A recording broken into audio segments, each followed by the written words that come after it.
I'm at 24 Hollywood Boulevard in Fort Walton Beach, Florida. We're opening our campaign offices for my re-election campaign. So if you're in the next few hours, if you're in Fort Walton Beach, want to stop by, we'd love to have you. We got some pizza, some barbecue, some great friends. Okay, so that's Matt Gaetz sounding better than he's ever sounded, cooler and funnier than he's ever sounded. Of course, that was the voice of Brett Ehrlich because he was playing Earth, Wind, and Fire, and we don't want to get knocked off of YouTube, so we dubbed it over. But that is Matt Gaetz announcing he's running again. Now, notably, he was doing it while sporting a particular look, which we'll return to. But no, he's running for re-election. Forget this investigation and the accusations of underage sex trafficking and sexual harassment and sexual assault and all that. He tweeted, it's choose your fighter time, I'm your Florida man. Which is like, I get that like he's trying to be funny, but like you actually are a mess. So it's like kind of meta even beyond him trying to joke. And here's a shot from it. It's a look like, we cut off the pants. You gotta see the pants and the shoes. That is the lowest belt I've seen in a long time. Pretty low. You could go back to that. Like, I'm not an expert on Matt Gaetz's anatomy, but that seems low to me. I don't know, Francesca, what do you think? Low cut jeans are apparently gonna come back, but I don't know. It depends on what Gen Zers on TikTok have to say about it. I'm with them. I'm not into it, but I get it. I don't want them to, but if they are going to, I don't think Matt Gaetz is supposed to be part of trends at this point. I think he's beyond that. Anyway. I mean, beyond like did you catch his like misuse of "you are" in "your"?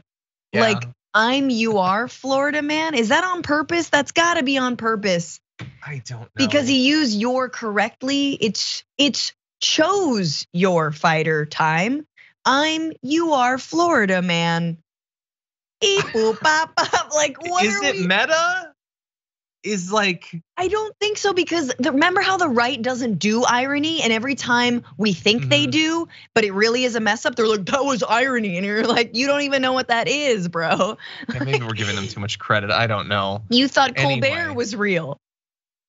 Exactly, jeez. Well, our producers wanted to make sure that we owned Matt Gaetz in as thoroughly online a fashion as possible. So they reminded us of this shot from Lucky Luciano. You know, I had to do it to him.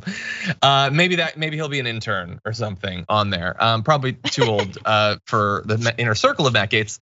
But anyway, look, let's get to the substance of this. He is running again. He is facing the sorts of accusations that one would think in the time of the ascendancy of QAnon and the everybody's a pedophile in government conspiracy theories, like that he has suffered no consequences for all of what's been revealed about him seems odd in that context. But from everything I've heard from the district, I believe Farron Cousins lives in the district. He said he doesn't anticipate Matt Gaetz having any trouble whatsoever, not just in the general election, but it's not even like another Republican is gonna use it to primary him. It's all cool. Everything that he's done is considered perfectly fine. Only in Florida. I mean, this is what we've been saying since the beginning, which is the only place that an otherwise like a sex trafficker essentially. The only place a alleged sex trafficker can still get a job. If this dude was working at Fatburger, gone, done, over. Yeah. If he was working at another company, gone, done, over. Congress, man, it's Congress. Elected office is where all creeps go to hide.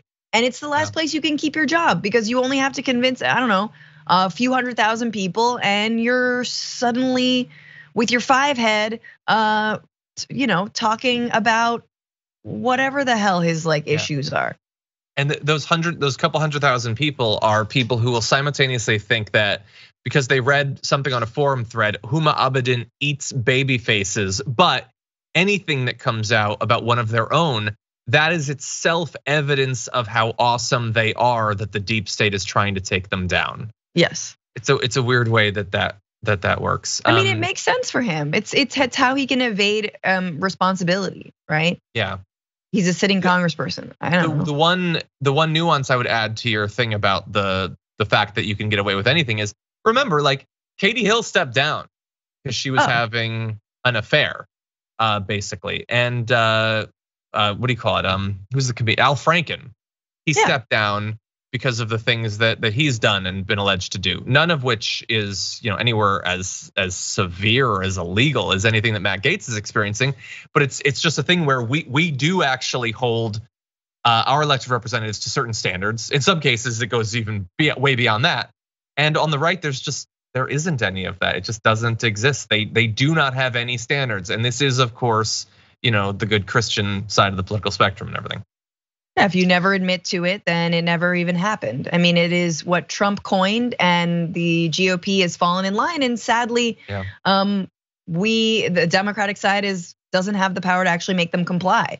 And they mock Democrats all the time for their morals. Haha, lol, wow, you have principles? You apply them to yourself as well? No, we just hypocritically talk about it, and then we do the exact same thing. You apply it to yourself, you doof. How weird. Anyway, so he's probably gonna be fine, at least until maybe when they announce the outcome of this investigation, which they've been working on for 85 years. Could we get a resolution? Honestly. What was on his phone? Are you still trying to guess the password? You loaded up the contacts, you loaded up the texting app. Tell us what was on it.